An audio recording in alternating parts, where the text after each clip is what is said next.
렛댐 이론 렛이 이제 뭐 하자 이런 뜻이잖아요 원래는. 음. 그다음 let이라는 말 의미 하나 중에 내버려 두다라는 뜻이 있대요.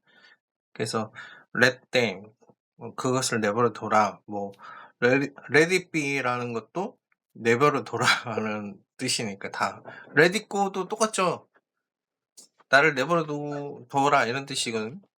그 세 가지가 다 같은 의미니까 내버려 두고 상관하지 마라 막 이런 뜻인데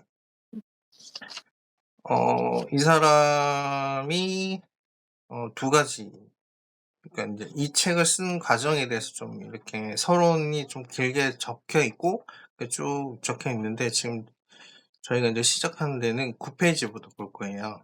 서론. 렛댐 이론이라고 책의 제목에 보시면 인제 멜 로빈스하고 소이어 레빈 로빈스가 있는데 소이어 레빈스는 딸이죠.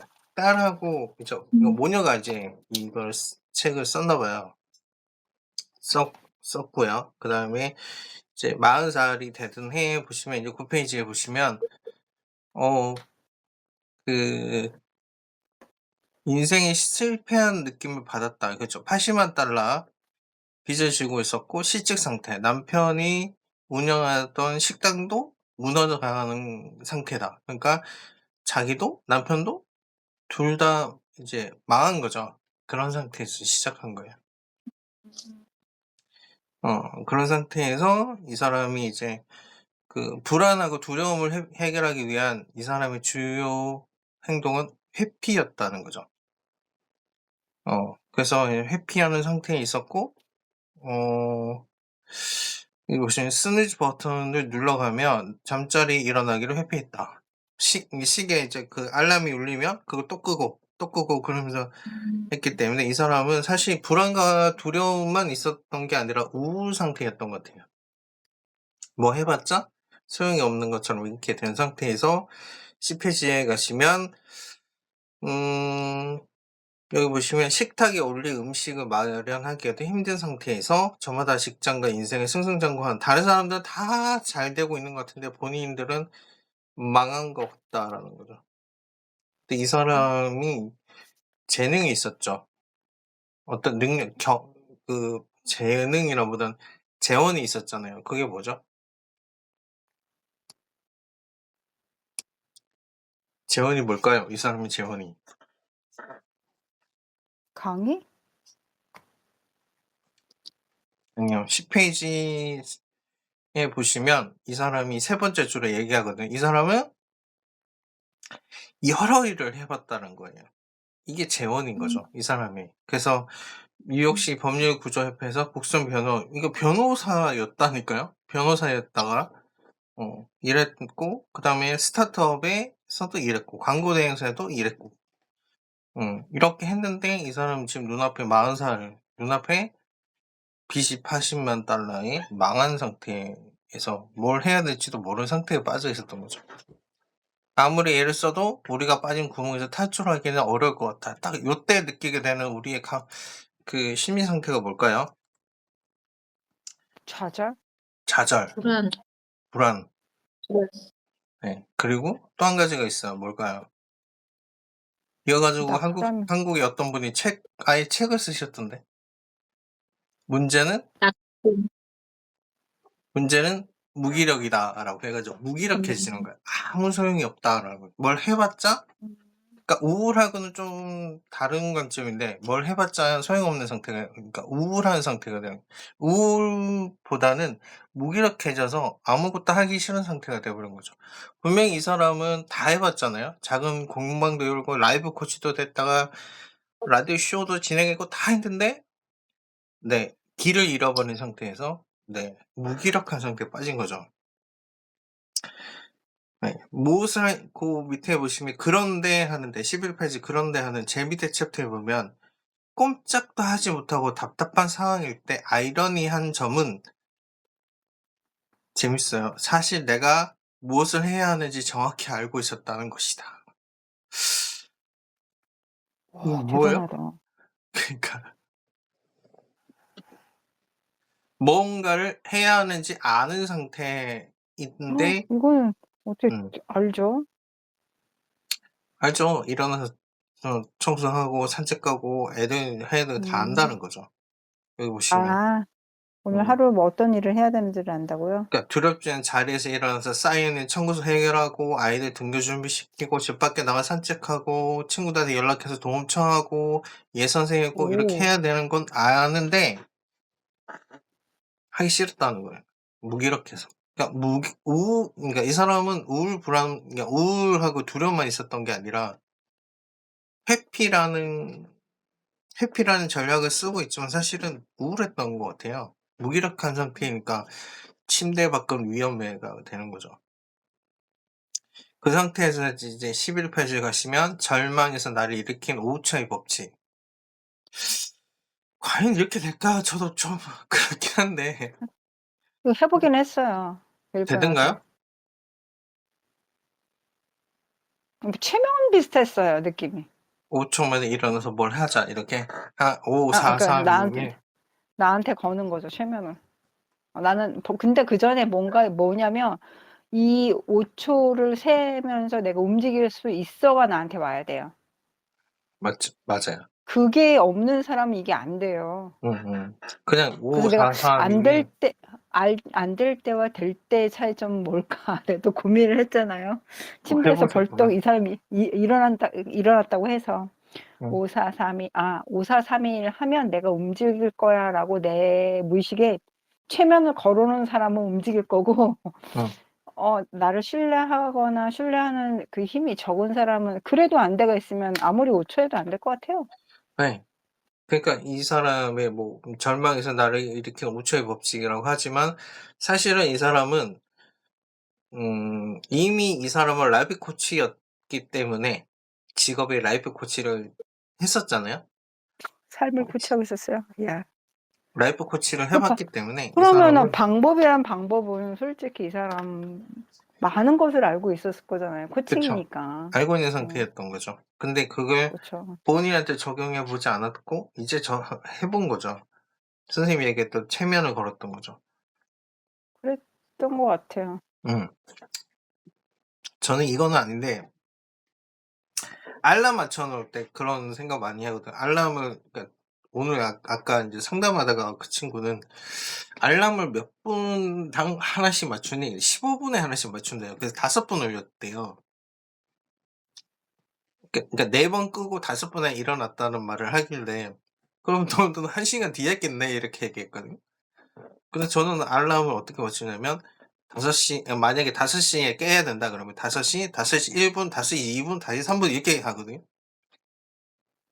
일부러 그렇게 해서 이거 다음에 무조건 깨게 만드는 걸로 해 버리는 어. 거예요. 또 들리는 게 싫어하니까. 그러면 이제 하나 올리고 두 번째 되면 저는 듣기 싫어하면서 깨 버리고 딱 고렇게 하도록 되는 것도 있고 음. 그다음에 그런 거 있잖아요. 이거 되게 신기한 체면인데 어쩌다 체면 얘기하게 됐는데 어떤 지역을 가본 지역이 있으면 그 지역에 가까이 가면 "눈이 떠진다."라고 체면을 딱 걸면 신기하게도 그때쯤 되면 눈이 떠져요. 아. '다 왔네.' 이러면서. 신기하다. 그래서 이제 전철 타고 가거나 그럴 때는 앞 코스에서 두 번째 코스 정도에 깰 거야 하면 진짜 깨더라고요 신기하게도. 음. 그 그 초능력 같은 게 인간한테는 있나 봐요. 아니죠. 음. 몸이 기억하고 있다가 그쵸.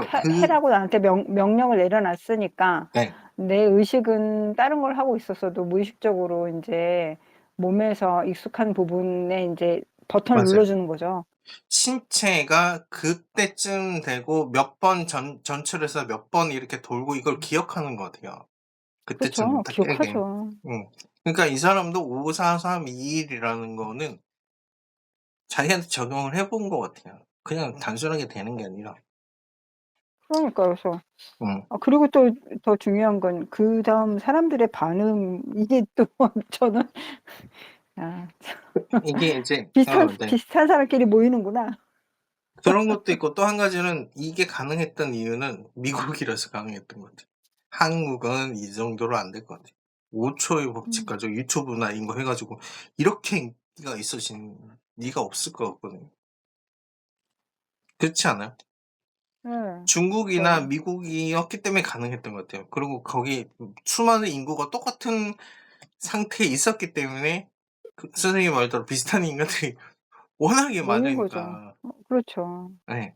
적어도 한 100만 이상 되겠죠, 거기는? 저희는 이 조건에 이분 같은 조건을 이루는 사람도 우리나라에 몇 명 없을 것 같은 느낌이 드는데 그쵸. 상위 맞아요. 상위 10% 이렇게 다양한 일을 해 보고 응. 자기가 라이프 코치를 했는데 방법을 찾아냈다. 고 비슷한 수준의 사람들이 같은 반응을 할 텐데 그만한 응. 사람이 있다? 좀 어려울 것 같아요. 그쵸. 조건적으로. 맞아요. 그러니까 우리 한국에서 틱톡 앱에서 돈 못 벌잖아요. 중국은 틱톡. 장난 아니거든요. 틱톡 가지고 수천만 원 버니까 거기는. 몇 억 13억 인구가 있으니 그게 가능하겠죠. 인원 때문에. 네. 네. 자 12페이지에 네.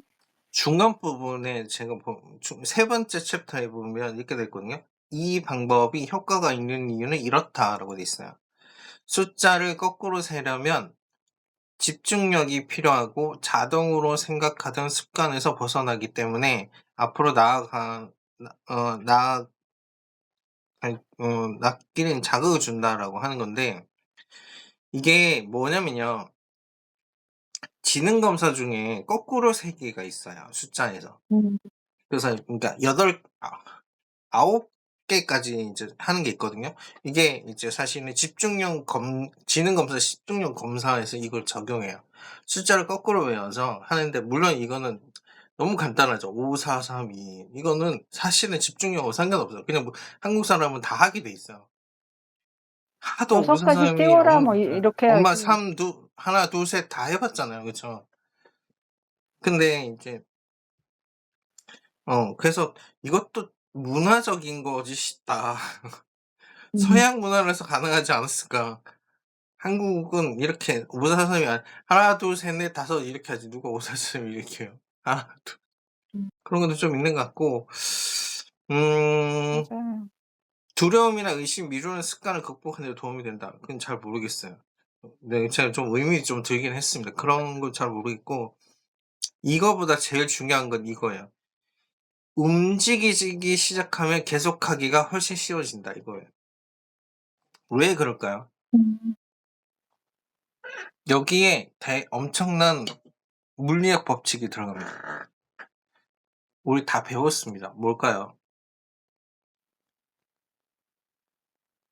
관성의 법칙이라는 게 있어요. 멈춤과 움직임에 있어서 엄청난 힘이 들어가거든요. 내가 이렇게 움직이려고 하다가도 그러니까 멈춰 있다가 움직이려고 할 때도 엄청난 에너지가 쓰이고 움직이고 있는데 갑자기 쓰려고 해도 엄청난 에너지가 쓰여요. 근데 이때 집중력이 되게 많이 높아집니다. 그리고 그만큼 집중을 해야 되는 게 되는 거죠. 그러니까 사실 우리가 독서도 똑같거든요. 책 읽기 싫어하는 애들도 어느 순간 되면 계속 읽다가 어느 순간에 이렇게 무슨 지점을 딱 넘어지만 음 임계점을 딱 넘어가면 그때부터 책 보는 거 안 싫어하게 돼요. 예. 근데 거기까지 가기가 힘든 거죠. 예. 거기가 관성의 법칙에서 움직여서 자동화되는 고 순간이거든요. 그러니까 이것도 똑같아요. 이 사람이 가장 좋은 점이 무엇인지 아니까 "일단 움직이기 시작하면 계속 하기가 쉽다."라고 했는데 우울증 환자들한테 가장 쉽게 하는 말이 접시 닦기를 시키거든요, 음. 여자분들한테는. 왜냐면 설거지하는 자체가 싫으니까. 그래서 뭐 하냐면 하나만 닦으세요. 이거. 그렇게 많이 하지 마시고 하나만 닦으세요. 본인 밥 먹을 밥그릇 하나만 닦고 접시 하나만 닦으세요. 근데 그게 몇 번 하다 보면 설거지 자체가 이렇게 쭉 보면 '어 더러워.' 이러면서 좀 씻으려고 하게 돼요, 하나만 되면. 그러니까 움직이기 시작해야 된다. 근데 이게 아이러니한 게 뭐냐면 사람들은 이게 거꾸로 하잖아요. 힘들면 뭐 하죠 우리가? 마음이 힘들거나 몸이 힘들면 멈춘단 말이에요. 멈추죠. 네. 네. 멈추면 안 된다는 거예요. 움직여야지. 그 움직이기도 해요. 네. 그중에 하나가 밥을 안 먹는 겁니다. 힘들거나 네. 마음이 힘들 때 이상하게 밥을 안 먹어요. 그건 너무 지혜로운 것 같아요. 뭐가요? 밥을 안 먹는 거 힘들 때. 저는 아니요. 힘들 때 에너지가 생긴다고 밥을 먹잖아요. 네. 그럼 엄청 이게 회복력이 떨어져요. 그래요? 어떤 네. 점에서요? 굶으면 왜냐면 내가 너무 많이 힘들어요. 응. 근데 먹어서 소화시키는 것도 상당한 에너지가 들거든요. 있죠. 예. 근데 제가 힘들게 인제 수업하고 들어와서 저녁 때 뭘 먹는 거보다 응. 안 먹어 가지고 몸을 쉬게 하는 게 훨씬 더 에너지 그리고 차라리 밖에 나가서 산책을 하거나 아니면 달리기를 하거나 이게 훨씬 더 안 먹 저는 회복이 더 빠른 것 같더라고요. 그거는 이제 신체적일 때. 심리적으로? 심리적으로 힘들거나 뭔가를 이렇게 그러니까 음. 한두 번이 아니고 계속 할 때 있잖아요. 밥이 안 어. 넘어가기 시작하고 이렇게 계속 국물 먹으려고 음. 하면 사실은 밥을 먹는 게 음. 더 좋습니다. 처음에는 음. 선생님 말씀하신 대로 이제 그런 힘들고 막 이럴 때는 에너지 비축을 위해서 이렇게 해야 되니까 그런 게 필요한데 어 어떤 마음의 고통으로 인해서 밥을 안 먹기 시작하면서 한 끼, 두 끼, 세 끼 하다가 계속 안 먹는 사람들이 있거든요. 밥 먹는 게 안 넘어가는 사람들이 있어요. 뭐 그럴 때는 밥을 먹어야 돼요. 죽이라도 먹어야 돼요. 계속 먹어야 돼요. 그쵸. 너무 안 먹어서 또 에너지가 너무 딸리겠는데요. 왜 먹어야 되냐면 머리가 멎어 버려요. 그러면 왜곡된 생각들이 계속 들어옵니다. 그래서 음. 힘들 때 오히려 밥을 먹어서 그 머리 회전을 하게 하는 게 더 중요해요. 그러면 사실 그렇게 됩니다. 그러니까 이 사람들이 어떤 얘기하냐면 자꾸 심리적으로 힘들 목이 때. 메어서 소화가 안 돼서 밥맛이 없어서 그러면서 안 먹는다는 거예요. 음. 좀 그래 봤으면 좋겠는데. 근데 제가 입맛이 상담하다가 꼭 얘기해요. "밥은 드세요."라고 물어보면 대부분 마음이 힘든 사람은 밥 잘 안 먹어요. 아. "밥맛이 없어요." 이러면서 잘 안 먹어요. 그러면 제가 꼭 얘기합니다. "밥부터 드세요. 그게 음. 사랑하는 법입니다. 자기를 사랑하는 법이다." 이렇게 얘기해 주거든요. 그러니까 이게 똑같아요. 일단 움직이기 시작한다는 것은 밥을 먹고 뭔가를 움직이기 시작하면 신기한 일이 벌어진다. 몸이 뭔가를 할 수 있다는 생각을 하기 시작해요. 반대로 침대에 계속 누워 있잖아요, 귀찮아서. 밥을 굶어도 괜찮은 것처럼해서 안 일어나고 침대에서 안 내려오고 막 이러면 어느 순간에 이제 어 아무것도 안 해도 괜찮다 이게 되나요? 아무것도 안 해도 괜찮은 게 아니라 이제 그렇죠. 그런 마음이 돼서 인제 그냥 우울해지는 거예요. 안 나오기 시작하는 거예요. 그래서 무조건 일어나야 돼요. 그 뭐야 놀면 아니다, 아니다. 유키즈인가 거기에 어떤 사람 나와서 침대에 누워서 생활하는 침대에서 밥 먹고 침대에서 하고 화장실 갔다 오면 딱 나오는 사람은 어 오래 살기 힘들어진대요 오히려 진짜. 움직여야 되는 거예요. 뇌를 자꾸 자극시키는 게 필요하거든요. 어 여기 선생님 얘기했던 그 얘기 비슷한 말은 있는데 13 페이지 보시면 이런 말이 있어요. 이 고통스러운 문제들을 마주하는 건 결코 쉬운 일이 아니다. 13 페이지에 나오죠. 불안을 잠재우거나 자기 의심을 극복하는 일도 쉽지 않다. 자신의 가치를 의심하는 상황에서 이력서를 업데이트하고 직장을 찾기는 어려운 일이다. 자, 자신을 방치하다가 다시 컨디션을 되찾고 건강한 습관을 만드는 것은 고된 과정이라고 돼 있잖아요. 이게 아까 말씀드린 그거예요. 물리학 법칙에서 멈춰 있던 걸 다시 움직이게 하려고 할 때 진짜 에너지가 오히려 더 많이 필요하다라는 거죠. 그렇다고 그냥 쉬지 말라는 건 아닙니다. 쉴 때도 필요합니다. 네. 자, 그다음에 이 사람이 이제 적용을 계속하다 보니까 어 여기 이제 그 13페이지 제일 마지막 챕터에 이런 얘기 있거든요. "숫자를 거꾸로 세면서 나는 변명과 불안, 압도감과 두려움을 극복했다. 한 걸음 한 걸음 하루하루 한 주 한 주 천천히 네 삶과 커리어를 제자리로 돌려놓기 위해 움직였다."라는 거죠. 근데 이 사람은 543 이 일은 상징이고 선생님이 말씀하신 대로 계속 '나는 움직여야 한다.'라고 하는 체면적인 그런 요소가 있었던 것 같아요. 그래서 '나는 이것도 하고 저것도 할 거야. 계속 할 거야.' 이렇게 하는 것도 있었고요. 그다음에 14 페이지 보시면 첫째라는 데 있죠. 네. 이 법칙은 왜 이 법칙이 효과가 있는지 알지 못했고 이 사람은.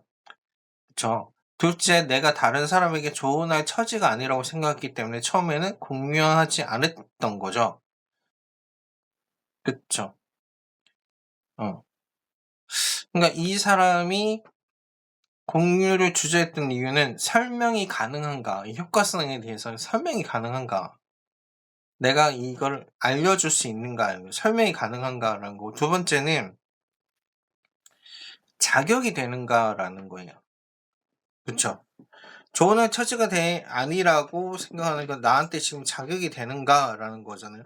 근데 이게 어 우리가 행동을 못하게 하는 것 중에 이건 단순하게 표현하고 있지만 이걸 다르게 얘기하면 그거예요. 내가 나한테 내가 그걸 그러니까 설명이 되는가, 효과성에 대해서 설명이 가능한가는 뭘 얘기하는 걸까요? 여러분, 누군가에게 설명을 하려면 뭐가 가능해야 되는 거죠? 내가 잘 알고 있어야죠. 맞아요. 알아야 된다는 게 있어요. 내가 알아야 설명이 가능하다라는 거고, 두 번째는 나한테 자격이 되는가라는 거는 뭐하고 관련돼 있냐면 나의 존재 가치성, 나의 자존감하고도 관련된 거죠. 내가 이거를 해도 되는 사람인가라고 하는 자기 가치감하고도 관련돼 있는 거예요. 근데 이거로 인해서 많은 사람들이 뭐 하냐면 안 하죠. 시도 시도를 못 해요? 이 두 안 가지 하죠. 때문에? '내가 이걸 할 자격이 있다?' 음. 이런 사람들, '이걸 내가 해도 되네?' 이런 식으로 하죠. 인제 행동을 막아 버리고, 그다음에 '나는 이걸 몰라. 잘 몰라.' 그러니까 자신감, 자존감이 여기서 드러나는 거예요. 자신감이 내가 이걸 잘 알고 있다는 것부터 시작하는 거잖아요. 그다음에 자존감, '난 이런 자격이 없다.'고 생각하니까 행동을 하지 않게 되는 거예요. 근데 이 사람이 음 이 사람이 이제 누군가에게 이제 커리어 전환에 관해서 조언할 수 있는 그 어떤 행사에 이제 초대를 받은 거죠. 그래서 했더니 이 사람이 이미 아마 셀 수 없을 정도로 여러 번 직업을 바꿨던 게 도움이 됐던 것 같다. 이렇게 얘기하잖아요. 그럼 자, 이걸 가지고 제가 뭘 얘기하려고 하냐면 이 사람은 앞을 봤으면 이게 가능했을까요? 수많은 사람들이 본인들이 좌절을 했을 때 뭘 생각하냐면요. 앞만 보니까 문제인 거예요. 미래? 예. 그게 무슨 말이냐면 내가 지금 내가 망했는데, '지금 내가 아무것도 없는데.'라고 생각하고 음음. '이거 가지고 앞으로 뭘 하겠어.'라고 생각을 하는 거예요, 단서 자체가. 근데 거꾸로 네. 생각하면 이 사람은 어떻게 했냐면요. '내가 이렇게 해 왔는데.'라는 생각이 든 거예요. 지금 현재 이거를 이제 설명을 어떻게 하려다가 제가 후레쉬 효과라고 표현했거든요. 우리가 플래시를 켜잖아요. 그랬을 때 비춰보는 거야? 어. 과거를 딱 돌아봤을 때 내가 지금 심리 상태가 되게 부정적이면 과거에서 뭘 찾냐면 과거의 부정적인 단서들을 다 찾아내요. 내가 심리 음. 상태가 그러면. 그러니까 놓치게 되는 거예요. 내가 얼만큼 뭔가를 해 왔다는 거, 얼만큼 이루어 왔다는 걸 못 본다니까요. 그러니까요. 이 사람이 봤다는 게 저는 되게 이 그쵸? 사람이 기본적으로 훈련되어 있다는 사람인 그러니까 이 거죠. 사람은 못 봤어요, 사실은. 이 사람도 처음에는. 근데 다른 음. 사람이 본 거예요. 다른 사람이 이 사람이 셀 수 없을 정도로 여러 번 직업을 바꿔왔다는 걸 발견하게 되면서 얘기를 하면서 "이거에 대해서 얘기해 줄 수 있어요?"라고 하게 된 거예요. 아 긍정적으로 그 부분에 대해서 객관적으로 이 사람을 봐준 거군요. 그쵸. 본인이 이 못 단서가 보고 있었는데. 필요했고 이 사람은 뭐라고 생각했을 것 같냐면 "나는 지금 망했어."라고 했을 때 이 망했다는 단서에는 과거에 나의 화려했던 이런 직업 바꾸고 여러 가지 이것도 뭐라고 생각하냐면 '헛거다.'라고 잘못됐어요. 생각한다고. 예. 왜? 지금 내가 잘못됐다고 생각하기 망했으니까. 쉬운데. 그러니까. 그렇죠. 그랬는데 이것조차도 어떤 사람들은 '괜찮게 보네.' 이걸 본 게 된 거예요. 음. 그러니까 과거에 대한 사실은 우리가 어떤 이 자원을 찾을 때 과거에 대한 재해석이 필요하던 거죠. 음. 네. 때로는 내가 못 보면 다른 사람에 의해서 볼 수도 있다라는 거예요. 그러면 그거에 대해서 '에이 그건 누구나 하지.'라고 생각을 엄청 한다니까 사람들은. 내가 알면 다른 사람은 다 알 거라고 생각하는 거 아시죠? 제 본인이 한 일에 대해서 좀 과소평가하는 예. 경향이 좀 있어요. 네. 저도 그랬어요. '이거 이 정도면 다 알 것 같은데.' 했는데 너무 사람들이 모르는 거 보고 아 몰라요. 예 모른다니까요. 그만큼 자기가 그냥 평균이라고 생각하는 경우가 되게 아니면 평균 아래 그러니까 '내가 알면 남들 다 하겠지.'라고 생각하는 경우가 되게 많은데 생각보다 자기가 대단한 거를 아는 경우 발견하면 신기하다니까. '아 이게 내 자원이구나.' 그래서 제가 어젠가 그저께도 그저껜가 상담하다가도 그랬거든요. 과거에 한 게 너무 많은 거예요. 그래서 제가 그 사람하고 얘기하다가 "이러이러한 부분에서 보셨어요?" 하니까 "안 그래도 선생님 제가" 이러면서 자기가 어떤 회사에 들어가서 본인이 막 했던 걸 다 정리를 해 봤대요. 그랬더니 한두 가지가 아닌 거야 해 놓은 게. 한 번도 안 보고 있다가 보니까 뭐 어떤 시스템 체계적으로 잡아 놓고 이거 이렇게 절차 만들어 음. 놓고 자기가 들어가기 전에 없었던 거 이만큼 자기가 만들어 놨다는 걸 몰랐던 거죠. 그래서 제가 뭐냐면 "그걸 생각하니까 어떠세요?" 하니까 제가 어떤 사람인지 보여요."라고 얘기하는 거예요. 근데 아까 후레쉬 효과라고 했잖아요. 밝은 후레쉬로 이렇게 딱 보면 과거에 이렇게 긍정적인 후레쉬를 가지고 바라보면 '내가 이런 것도 해 봤구나. 이런 것도 해 봤구나.' 이게 되는데 이 어두운 후레쉬 부정적 후레쉬를 딱 비춰 버리면 사람들이 뭘 하게 되냐면요. '내가 이렇게 망하게 된 이유가 뭔데?' 하면서 그때도 다 '이것 때문에 찾아내. 그래. 이것 때문에' 이렇게 되는 거예요. '이때 이걸 했어야 되는데.' 이게 자꾸 보인다니까요. 아니 네. 제가 이제 그거 네. 애들이 방학이어서 공부를 이번에 거의 못 했어요. 어. 이제 애들이 개학하고 나서 이제 공부를 3주 동안 이제 막 빡시게 하고 이제 네. 시험을 쳤단 말이에요, 청소년 네. 상담사를. 근데 네. 제가 솔직히 얘기해서 공부하면서 끊겼네. 멈췄어. 아쉽다. 중요한 잠시만 내용인데. 기다려야죠. 네. 선생님 얘기하는 사람들 가자. 혼자 얘기하고 계신 거 아니야? 어떡해. 우리 못 아 듣는데. 그럼 톡으로 좀 알려주세요. 멈추셨다고. 어떡해. 어떡하지? 아 근데 우리 소리를 듣고 있으시지 못하시나? 나왔다 다시 들어오시나 봐요. 나갔다 들어오시나? 음. 이분은 벌써 많은 것을 알고 있어. 본인이 움직여야 된다는 것도 알고 있어. 네. 그래서 못 움직이고 그러니까 자기가 자기 상황 객관화가 좀 되신 분이야. 음. 아무리 우울하고 빠져 있었어도 그쵸. 뭘 어떻게 해서 일어날 수 있는 여러 가지 소스들을 너무 많이 가지고 계신 게 보여요, 곳곳에서. 그러니까 그리고 멘탈에서 헤딩한 사람은 이 사람은 사실 변호사잖아요. 똑똑하다니까 이미. 그러니까요. 별로 평범하지 않네. 그래서 다시 일어날 수 있는 거죠. 맞아요. 아 이거를 일반인한테 적용하면 참 어려움이 있겠다. 아니 일반인한테 그래서 제가 해석을 다시 해 보는 거예요. 그러니까 여기서 이 사람이 "나는 이렇게 했다."라고 하지만 그게 아니라 "다른 포커스를 봐야 된다." 이 사람 그렇죠.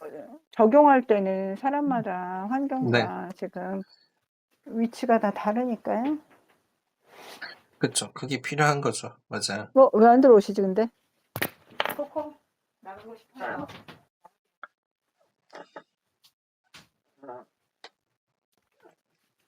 조금 기다리면 오시겠죠?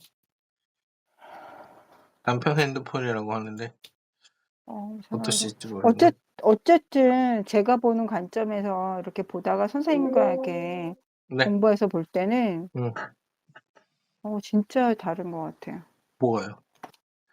왜냐면 우선은 확장되기도 하지만 뭐 제 생각에 그 공통 부분을 만났을 때 네. 선생님 또 비슷한 부분이다 이렇게 생각하면서도 또 선생님 전문가의 입장에서 또 펼쳐주거나 다르게 볼 수 있었던 거 뭐 아까 그 상황에서는 그 개인적으로는 어두운 후레쉬를 보고 있어서 그거를 네. 반추해서 지금 현재를 유추해서 내가 이런 상태를 해명하려고 하잖아요. 그쵸. 맞아. 맞아요. 그래서 틀렸어. 근데 다른 사람이 밝은 후레쉬를 봤을 땐 그게 또 자원이 되는 것처럼 맞아요. 이렇게 재해석할 수 있는 게 응. 뭐 혼자서는 어렵겠지만 좀 이렇게 나누거나 공동체 안에서도 가능할 수도 있겠다. 그러게요. 그리고 이 사람은 너무 운이 좋았던 것 같아요. 왜냐면 그렇게 해서 초대받은 거기가 테드였다니까요. 그러니까 이 사람 기본적으로 저기가 있었어요. 네. 자기가 지금까지 망했지만 이 시점 꼭지점은 바닥이었지만 위로 찍었던 점들이 너무 많았던 거야. 그러니까 그쵸. 그런 기회도 만날 수 있었고 그런 사람도 만났을 수 있었던 게 지금 현재는 바닥에 점을 찍고 있어 현재지만 과거에 찍어놓던 점들의 자원들이 너무 많은 거죠, 사실. 응. 그러니까 이제 이 사람은 씨앗이 이미 뿌려져 있고 그 씨앗에 대해서 잠깐 부러졌던 거지 뿌리는 여전히 남아있던 사람인 거죠. 그러니까 이 사람은 그냥 좌절의 경험을 한번 이렇게 하면서 네. 살짝 다른 자기하고 지금까지 걸어오지 않았던 반대 경험을 좀 체험을 했다? 응. 그쵸. 그것 또한 나중에 또 이렇게 자원이 되잖아요. 응. 칩스 쓰고 또 돈도 맞아요. 벌고. 네. 그러게요. 그래서 뭐 5초의 법칙이 쭉쭉 얘기했는데 지금 안 들어오고 계셔서 일단 어떻게? 네. 결국은 이 5초 법칙으로 안 되는 음. 경험을 또 하게 되면서 맞아요. 이제 이 레텀 이론이 생긴 배경을 좀 얘기하고자 5431이 그쵸. 앞에 이것도 안 쓰여진 되더라. 거잖아요. 네. 네. 나는 되는데 남은 안 되더라. 지금 이게 지금 핵심 그렇죠. 건데. 내버려 두라로 나오게 된 거죠. 여기 보시면. 어떻게 이분은 또 전화를 해봐야 되는데 잠깐만요. 잠시만. 들어오시겠지? 결국은 제가 결국은 자, 아까 얘기하다가 나가셨잖아요. 네네 갑자기 이게 핸드폰이 공부하시다가. 꺼졌어요. 네. 네, 남편 핸드폰이 뜨거우니까 이게 얘가 네, 자동으로 과부하가 걸려가지고. 네, 종료가 되더라고요. 온웨이가 줌보다 훨씬 더 에너지 소비량이 되게 많아요. 그래요? 엄청 뜨거워지더라고요. 줌은 1, 2주 정도까지 안 뜨거워지는데 희한하게 되게 에너지를 왜냐면 맞- 이거를 인식하고 송출하고가 조금 에너지 소비량이 많은 것 같아요. 맞아요. 온웨이가 이 프로그램 자체가. 맞아요. 그래서 네. 이것도 안 돼요. 지금 듣고 있는데 너무 뜨거우니까 네. 전원을 연결하는데 전원이 입력이 안 돼요. 어, 그러니까 우리 지금 전원이 없을 때 바닥이면 네. 콘센트를 꼽잖아요. 이게 지금 과부하가 걸리니까 콘센트를 차단하는 거예요. 연결을 안 하게. 자체적으로 시스템이. 지금 배터리 없는데 연결해야 되는데 막 지금 그러고 있어요. 지금 지금 버전이 뭐예요? 뭐 쓰고 계신 거예요? 선생님 저 최신 폰이죠. 근데 왜 그러지? 진짜요? 아니 그렇잖아도 저기 막 아들이 그러더라. 엄마 이거 지금 핸드폰 바꾼 지 얼마 안 됐고 엄청 최신 편이고 돈 비싼 건데 아니 근데 내가 다른 프로그램에서는 이상이 없는데 얘만 이렇다 그랬더니 그 프로그램 자체가 인식하고 하는데 에너지를 많이 소비하는 거래. 그럼 프로그램 시스템 자체에 아직 그게 이게 안 높은 버전이 아니라는 거예요. 높은 버전이 아니라는 거죠. 전문 프로그램이 아니라서 그럴 수도 있어요. 네이버에서 하는 거라. 맞아요. 그래가지고 이게 좀 그쪽에서 부하가 많이 걸리지 않도록 시스템화가 돼 있어야 되는데 그거 부분에서 부족한 거 아닌가 그러더라고. 알겠습니다. 그래서 그 네네. 꺼진 거에 대해서 이해가 충분히 돼요. 네. 어, 그 아직도 아까 뜨거워요. 얘기하시다가 시험 준비하시다가 그래서 제가 이제 그 시험이 떨어지고 나서 너무 네. 낙심이 되는 거예요. 네. 내가 이거를 9년 동안 공부해서 할 수 있을까? 이 길이 내 길이 아닌 거 아닌가? 아니, 노력도 얼마 안 내 했고. 길이 아닌가까지 갔군요. 네. 네. 그래가지고 막 계속 낙심이 계속 되는 네, 거예요. 계속. 네. 그래가지고, 내가 그러셨구나. 네, 그래가지고 계속, 내가 이거 다 외울 수 있을까? 뭐 이런 걱정도 계속 공부는 안 하면서 계속 걱정되고, 내가 이거 다 외워서 내가 이거 다 공부하면 지금 나이가 50이 넘을 텐데 내가 할 수 있을까? 막 이렇게 계속 걱정이 되는 거예요. 계속. 해가지고 계속 낙심하다가 계속 이제 막, 그래도 공부를 해야 되는데 하면서 계속 이 시간이 벌써 이제 거의 한 달이 이제 시험 끝나고 딱 이제 한 달 정도 된 거예요, 이제. 그래가지고. 근데 제가 이제 렛데미론은 이제 사실은 렛데미론 처음에 이제 어떤 내용이다 이렇게 그런 거 이제 찾아봤을 때 저는 솔직히 잘 공감이 안 될 거라고 생각하고 솔직히 책을 살 생각이 없었어요. 그래서 네. 이제 도서관에서 빌릴 걸 생각하고 있었는데 도서관에서 빌리는 대기자가 5명인 거예요. 네. 네, 그러니까 5명이 대기자가 있으니까 언제 내 차례가 올지 지금 알 수가 없는 거예요. 그래서 그냥 사야 되겠다 이러고 샀단 말이에요. 샀는데도 책이 원래 내일 온다고 했는데 책이 토요일 날 온다고 오늘 뜬 거예요. 그래가지고 그래서 이게 내가 이걸 하는 게 맞나 모르겠다 이렇게 하면서 그래도 시작이라도 해보자 이러면서 그냥 시작한 거예요. 저는 이제 그래도 잘하셨어요. 그냥 아무거나 안 하는 것보다 그래도 내가 뭐라도 해야 되겠다 이런 생각이 들어가지고 사실 저는 이제 블로그를 시작을 했어요. 블로그를 시작을 해서 블로그를 이제 시작해서 제가 이제 책 그때 써놓은 게 다 이제 날아갔거든요. 네, 싸이월드에다가 썼는데 싸이월드가 이제 없어지면서 네네네. 책 읽은 거 정리한 게 다 날아갔어요. 그래가지고 이제 저는 이제 자료가 이제 하나도 없어요. 다시 시작인 거예요, 사실은. 그래서 읽었던 책도 좀 정리를 하고 또 이제 또 제가 수업 들은 것도 좀 정리를 해서 이제 네이버에다가 남겨야 되겠다 이런 생각을 하게 돼가지고 그래서 이제 새로운 마음으로 시작하게 됐습니다. 잘하셨어요. 반갑습니다. 잘 오셨습니다. 네. 이제 지금까지 해놓은 거에 대해서 부정적으로 보지 마시고 네네. 그렇게 더 이제 앞으로 나가면 되니까. 자, 17페이지로 가볼게요. 일단은 우리 17페이지 네. 가볼게요. 되게 중요한 얘기가 있어요. 17페이지 보시면 뭐 오치오 법칙만 이런 얘기 하다가 정확한 타이밍을 기다리는 상태, 준비가 되거나 두려움이 줄어들게 기다리는 상태, 누구나 나타나 오늘부터 시작하면 된다고 말해주길 기다리는 상태. 문제는 기다려도 아무도 오지 않는다는 거다. 그쵸? 당신에게 필요한 유일한 허락은 누군가가 해주는 게 아니라 내가 하는 거예요. 자신이 허락하는 거다. 이거 되게 중요한 거죠. 그러니까 이해가 되셨죠? 이거는 그냥 확 와닿지 않아요? 내가 하자라고 하는 게 필요하다. 이게 나중에 이제 내가 하자로 가는 거예요. 내 땜하고 내가 하자 여기서 들어가는 거죠. 그러니까 내가 나한테 생각보다 우리가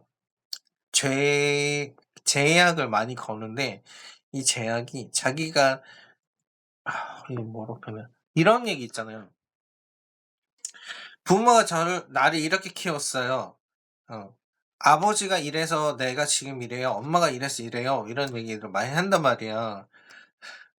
그거 있잖아요. 심리학에서 딱 보면 그 다 틀린 거예요.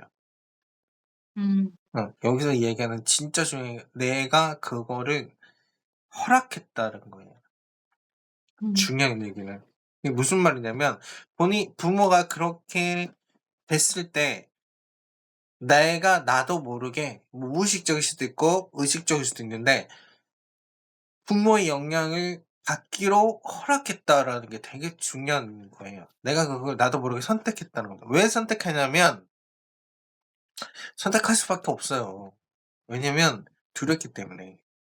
부모가 내 우주이기 때문에 그 우주의 말을 안 들으면 난 죽는다는 생각을 한단 말이에요, 어릴 때는. 그렇기 때문에 전적으로 부모에게 나의 통제권을 넘긴다라고 하는 걸 나도 모르게 해버리는 거예요. 이걸 되찾는데 걸리는 시간이 얼마나 걸리냐면 4년 걸리는 거예요. 그래서 4살 때 내가 할 거야 하는 게 생기는 거예요. 4살 때 생겼는데 이제 한 방 붙었는데 이제 부모한테 지고 나면 또 꺾이는 거죠. 그리고 이제 13, 12살, 14살 사이에 또 한 번 이제 나한테 다시 가져와야지 하는 게 사춘기라는 거 보시면 돼요. 네. 그 사이에 나는 부모의 영향을 이미는 내가 허락해 버렸잖아요. 유일하게 내가 허락해서 나를 지배하게 하는 동안에 수많은 오염된 상태가 되는 거예요. 그거하고 싸워야 되는 기간이 사춘기 이후라니까요. 근데 이제 그걸 못하면 저를 찾아오시는 거죠. 네. 그래서 진짜 중요한 책임이라는 거, 내가 내 인생의 책임자라는 걸 딱 깨달으면 그때부터 시작하는 거거든요. 그러니까 무슨 말이냐면 부모가 나를 때렸어요. 부모가 그래서 나는 두려움이 커요. 라고 하는 것도 이거에 대해서 뭐라고 이제 현시치료라는 그 이론에서는 그렇게 얘기하고 있어요. 내가 그러기로 선택했다. 그러니까 뭘 하냐면 지금부터 그렇지 않기로 선택할 수 있다라고 하는 희망을 또 주는 거예요. 그게 되게 중요한 겁니다.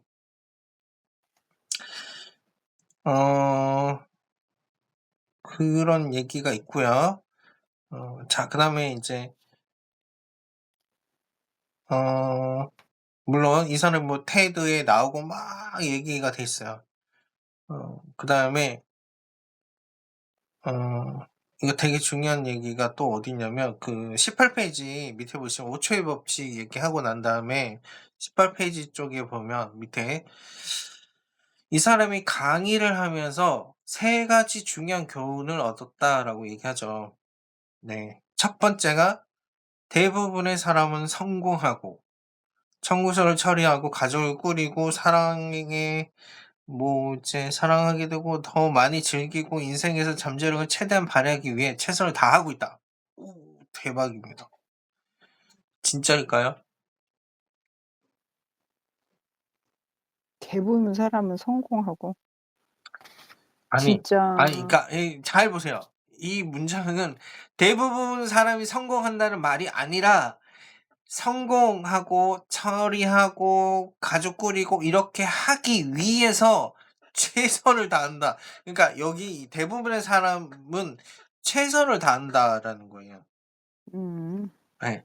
다 성공한다는 이 말이 아니라 그걸 하기 위해서 최선을 다하고 있다. 이것도 어디 나왔냐면 현실치료에서 나오는 말입니다. 인간은 본인이 할 수 있는 범위 안에서 항상 언제나 최선을 다하고 있다라는 거예요. 네. 근데 왜 우리는 후회를 할까라는 거죠. 생각해 본 적 있으세요? 이거 지난번 책에서 제가 말씀드렸는데 우리는 최선을 다하고 있는데 왜 또 다시 후회를 할까?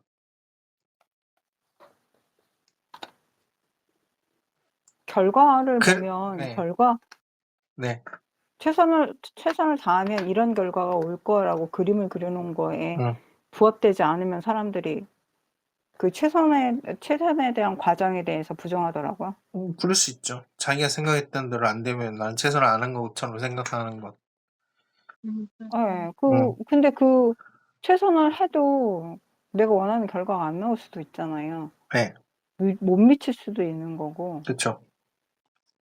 근데 두 가지가 있는 것 같아요. 뭐가요? 본인 스스로 최선을 다했다고 생각하지 않는 경우와 아까 그렇게 결과적인 과정이 아닌 결과만 보고 쉽게 자기가 노력했다 안 했다 판단해 버리면 그러니까 최선을 안 한 적은 없어요. 모든 사람은 최선을 다하고 있어요.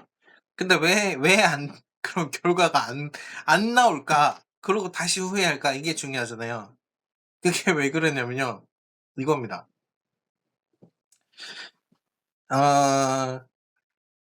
어떤 사람은 그랜저를 타고 달리고 있고요.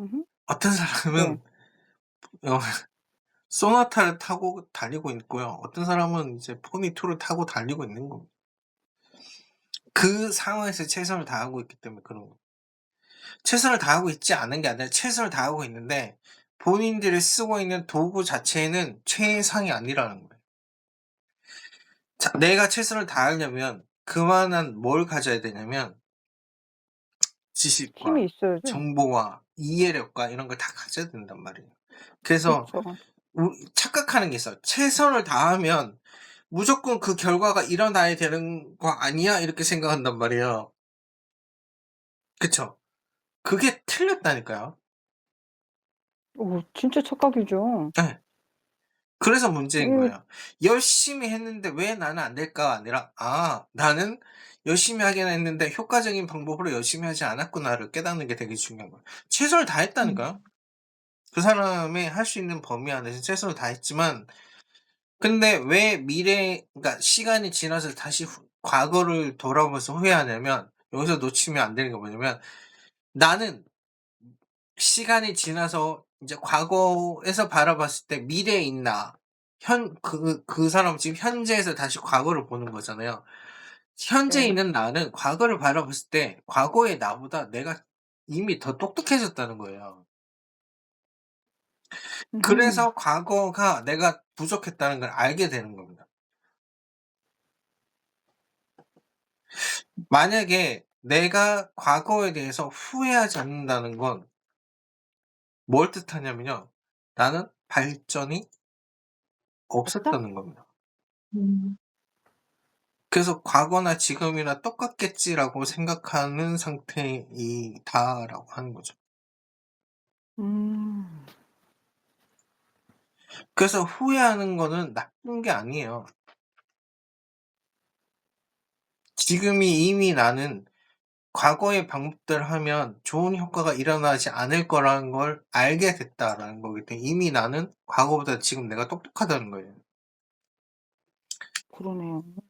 이걸 놓친다니까요. 그러니까 나는 과거만 쳐다보고 '나는 멍청했다.' 이 생각하고 있지 지금 내가 과거보다 똑똑해졌다는 생각을 못 하는 거예요. 한 번도 그렇게 생각해 본 적이 없어요, 선생님. 네. 그러니까요. 저 어저께 야식 먹고요. 야식을 먹으면 네. 결과가 어떤지를 뻔히 네. 아는데 잠이 안 오고 숙면의 질이 떨어지고 그다음에 속이 더부룩하고 그리고 대사율이 떨어지고 뭐 이렇게 다 네. 알잖아요. 근데 그 순간에는 그 음식을 보는 순간에 그걸 싹 잊어버리고 네. 먹죠. 너무 허기지고 배고프게 다 먹었어요. 그 최선을 다한 겁니다. 그 상태에 내 몸에 네. 대해서. 네. 네. 그러고 나서 자책 아닌 자책을 제가 하고 있더라고요. 그러니까요. 왜 먹었지? 네. 아니 돌이킬 수 없는데 벌써 음식은 제 뱃속에 다 들어갔는데 네. 여기 말로는 돌이킬 수 없는 일을 에너지 쓰면서 저를 못 살게 굴고 있는 거잖아요. 그렇죠. 그러니까 내버려 두라는 거죠. 그러니까 내버려 둬야 내버려 되는데 두고 난 내버려 앞으로 못 두고 나아가야 막 되는 거죠. 못 살게 막 굴면서 그치. 아니 그러니까 마지막에는 그래 내일 다시 시작하면 돼 뭐 이렇게 쓰긴 썼는데 일기장에 쓰긴 네. 썼는데 그 전에 앞에 늘어놓은 글들을 네. 보니까 자책인지도 몰랐는데 다시 한번 보니까 완전 자책 버전이더라고요. 그러면서 내가 후회를 하는 내 모습을 후회했거든요. 그럴 수 있어요. 네. 아까 그랬잖아요. 그래야 후회하는 다음에는 '내가 후회 안 해야지.' 이런 생각이 또 드는 거죠. 그쵸. 네. 근데 아까 후회를 한다는 것이 그 그때보다 제가 성장했다는 후회를 할 수 있다는 자체가 성장했다는 생각 한 번도 해본 적이 없어요.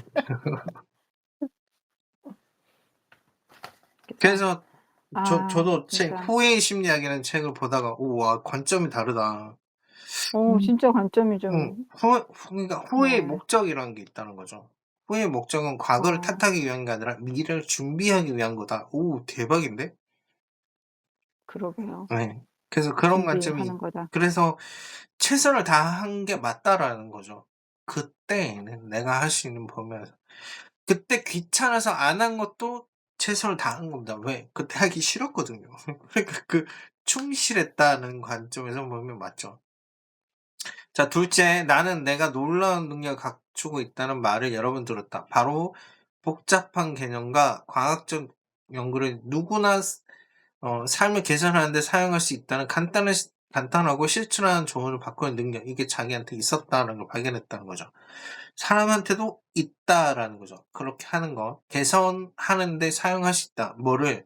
본인이 갖고 있는 생각과 이런 것들에 대해서. 셋째, 배운 내용을 사람들과 공유하는 것을 내가 가장 큰 기쁨을 준다. 이걸 깨달았다는 거죠, 이 사람이. 그래서 하게 됐단 말이에요. 그러면 나는 어떤가 했을 때 나한테도 어떤 능력이 있었는지를 확인해 볼 필요가 있죠. 이 사람은 본인 거를 봤잖아요. 되게 제가 재밌는 게 뭐예요? 저는 MBTI 저는 S라고 자꾸 생각하고 있거든요. 저는 S고 N의 얘기를 못 알아듣겠고 직관력이 떨어지고 막 이런 생각을 하고 있는데 자꾸 GPT는 당신 INFJ, INTJ입니다. 자꾸 이렇게 얘기해요. 그거 웃기죠. 그래서 그러면 제가 뭘 하냐면 어떤 세상에 대해서는 내가 이렇게 막 정보를 받아들일 때는 S로 하는데 내가 GPT하고 대화할 때는 N을 쓰고 있구나 이걸 깨달은 거죠. N적으로 하는구나. 시스템 만들어줘 이런 얘기가 하거든요. 네, 그래서 양쪽을 다 쓰고 있는 거다라는 것도 깨닫게 됐고 생각보다 내가 분석적이구나. 네, 그런 것도 좀 알게 된 거죠. 그러니까 나한테 어떤 능력이 있지? 이런 것도 있고, 나는 어떨 때 나한테 기쁨이 있지? 이런 것도 한번 생각해 보시라는 거죠. 어떨 때. 어떤 게 유익하다? 이런 것도. 자, 그렇게 보시면 되고, 이 사람이 이렇게 쭉 얘기하고 있고요. 자, 그 다음 변화는, 좀 넘어갈게요. 27페이지 끝에 제목이 이런 거죠. 변화는 결코 복잡하지 않다. 맞을까요? 출발은 단순할 것 같아요. 네, 변화는 결코 복잡하지 않다. 자, 내가 성공을 거두고 경제적 자유를 얻는 건 대단한 비밀이 있어서가 아니었다. 그쵸? 21페이지 가볼게요.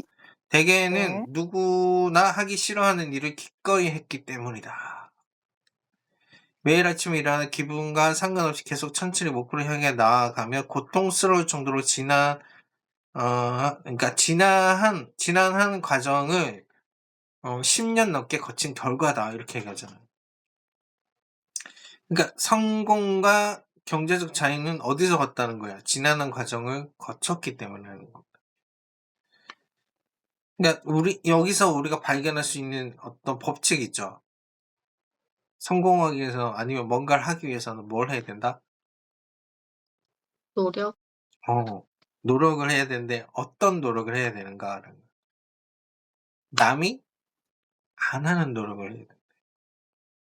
자, 그 다음에 요새 얘기하는 게 있거든요. 대개는 누구나 하기 싫은 일을 기꺼이 했기 때문이다. 이거예요. 그쵸? 그러니까 남이 안 하는 일을 하기 싫은 일이라는 건 무슨 말이에요?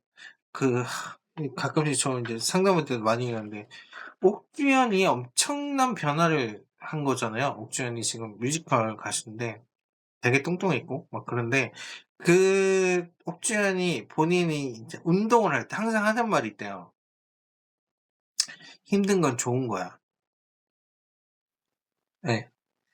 내가 힘든 거는 그러니까 뭔가 몸이 힘들면 얻을 게 있다라고 얘기하는 거예요. 저항이 클수록 나한테 가치 있다 이런 비슷한 말하고 비슷하네요. 네, 그런 거예요. 그러니까 변화도 그런 거예요. 변화가 결코 복잡하지 않다라는 말은 그 말하고 같은 거예요. 남이 하지 않는 거, 그런 거를 해야 된다는 것도 있고, 또 한 가지가 여기 보면, 그 두 번째 챕터에 이런 얘기 있거든요. 21페이지 두 번째 챕터에 보시면, 당신은 자신이 무엇을 할 수 있는지 알지 못하고 있으며, 나 또한 마찬가지였다는 말을 하려는 것이다. 행동을 통해 나는 놀라운 일을 이룰 수 있었고, 당신이 역시 할 수 있다라고 얘기하는데, 이거가 뭐냐면요. NLP라고 하는 신경언어 프로그램 전제에 보면 이런 말이 있어요. 만일 단 한 사람이라도 했던 일이라면 당신도 할 수 있다라고 하는 겁니다. 단 똑같이 해야 된다라고 하는 단서가 있어요. 그 사람처럼 무슨 말이에요? 해봐야 한다라는 거죠. 따라 해봐야 된다는 거예요. 당신 스타일을 준비하되 그 사람처럼 성공하고자 한다면 그 사람이 했던 행동도 똑같이 한번 따라 해보라는 거예요. 그만큼 네, 모델링인데 힘들죠. 맞아요. 그러니까 성공의 법칙은 힘든 걸 해야 된다. 지금하고 다른 거, 힘든 거 이런 걸 해야 성공할 수 있다라고 합니다. 그래서 이 사람이 22페이지에 볼게요. 두 번째 챕터에 이런 게 있어요. 지난 10년간 나는 우리가 스스로 발전할 수 있는 간단한 방법을 발견하고 나한테 오롯이 몰두했다. 하지만 여태껏 우리가 건강하고 행복하게 살아갈지 결정하는 첫 번째 이유를 다하지 못했다. 이러면서 여기 나온 게 관계라는 거예요. 우리가 행복하기 위해서는 관계가 필요하다는 거. 여기서 렛댐 이론이 등장한다. 이제 다른 사람을 효과적으로 대하는 방법과 인생에 만나는 모든 사람과 더 좋은 관계를 형성하는 놀라운 비밀에서 이야기할 때가 됐다. 이렇게 되죠. 자, 여기서 관계가 있잖아요. 제가 어젠가 그저께인가 상담하다가 그 내담자 그러면 선생님 이렇게 얘기하니까 그분이 뭐 하냐면 저는 이분의 특징이 그거였어요. 뭐냐면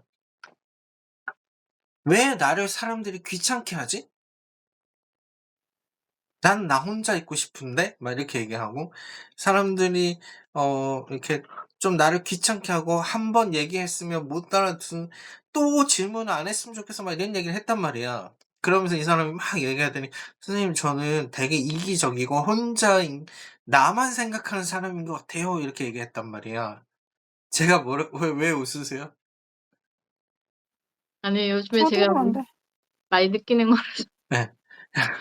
아니, 우리 딸내미 친구들 엄마들이 저한테 말을 되게 많이 거는데 저는 혼자 있는 게 되게 네, 좋거든요. 매우 정상이 근데 아닌가? 그 애들 네. 기다리면서도 계속 말을 거는데 내가 했던 얘기들을 또 이 엄마들이 또 다른 엄마들한테 얘기하고 나니까 되게 네. 불편하고 그러니까. 그래요, 그러니까 되게. 그러니까 그때 이제 그분이 뭐라냐면 선생님 저는 저만 생각하는 사람인가 이렇게 얘기하는 거예요. 그냥 제가 뭐라고 했냐면 아니요 이랬거든요. 네. 본인 혼자만 생각한다면 안 힘들어요. 왜냐면 방금 얘기했잖아요. 지금 내가 한 얘기를 딴 데 가서 얘기할까 봐 신경 쓰인다라고 방금 얘기했잖아요. 이처럼 여기 관계라는 건 그런 거야. 자기는 자기 혼자 생각하고 나 혼자 집중하는 것 같은데 누군가가 나를 건드리지 말았으면 하면서 이미 남을 생각하고 있다니까. 관계를 생각하고 있어요. 누가 나를 건드리든 말든 꺼져 이러면 되는데 그게 안 된다니까요. 그래서 아니요 이러면서 제가 여전히 관계에 대해서 계속 집중하고 계신데요. 이랬더니 맞네요. 이렇게 되는 거예요. 그래요. 진짜 혼자 있고 싶어 하는 사람은 혼자를 생각 안 하는 게 아니에요. 계속 남을 생각하고 있는 거예요. 진짜 혼자 있고 싶어 하는 사람은 뭘 생각하는지 아세요? 자기가 뭘 해야 되는지를 찾아요. 일에 집중한다니까요. 그럼 혼자 있게 돼요. 내가 하고자 하는 일에 집중하는 게 아니라 나를 좀 건드리지 말았으면 좋겠어 하면 여기에 뭐가 있어요 지금. 이미 주체가 아니 목적어가 들어가 있죠. 누군가가 나를 건드리지 말았으면 좋겠다 들어가 있다니까요. 대상이 있네. 생략되어 있다는 거죠. 그렇게 보시고 관계에서 오는 불편함인 거잖아요. 그러니까 이제 계속 남이 나를 건드리지 말았어야 했는데라는 생각 자체를 하고 있으니까. 그 상호작용에서 내가 불편함을 느끼는 건데 네. 저는 그 불편함을 느끼는 자기 자신한테 집중하고 있다고 생각하거든요. 둘 다예요. 나를 건드리는 사람, 그 건드림에 반응하는 사람, 그러니까 힘든 거예요. 둘 다를 생각해야 되니까. 에너지가 2배를 쓰게 되는 거죠. 나만 생각하면 되네. 네. 그래서 '나 뭐 하지?' 이 생각하는 사람, '나 뭐 하고 살지? 나 지금 뭐 해야 되지?' 이런 사람들 있잖아요. 사람 생각 안 하는 사람들은 남 생각 안 한다니까요. 나한테 집중하고 있는 거지. '나 지금 뭐 먹을까?' 이런 사람들, '나 지금 뭐 먹고 싶지? 나 뭐 먹을까?' 이런 사람은 본인한테 집중하는데 '내가 이거 먹는데 다른 사람은 뭐 먹고 있지?' 이러고 있다니까요, 사람들은. '내가 이게 먹는 게 맞나?' 이러고 있으니까 문제인 거예요. 그거는 딴 사람 계속 생각하는 거거든. '내가 이 행동 해도 될까?' 이 생각 왜 하냐고. 그냥 하면 되지. 그래서 이 사람이 관계에 대해서 얘기하는 거예요. 그러면서 좀 더 효과적인 관계를 하기 위해서는 렛댐이 필요하더라. 내버려 둬라. 그들이 뭘 하든 무슨 생각을 하든 내버려 둬라. 여기로 가게 되는 거죠. 자, 그래서 23페이지 보시면 두 번째 챕터 이런 질문, 그러니까 위에 있는 질문 있죠. 왜 앞으로 나아가도록 계속 채찍질을 해야 하고, 나는 왜 실패를 그토록 두려워하고, 위험을 감수하는 게 왜 그렇게 긴장되고, 필요한 도움을 요청하기가 왜 어려울까? 이런 것들을 봤더니 이거를 멈춰 진지하게 생각해 본 적이 있는가? 당신은 왜 주저하는가? 결국은 그죠.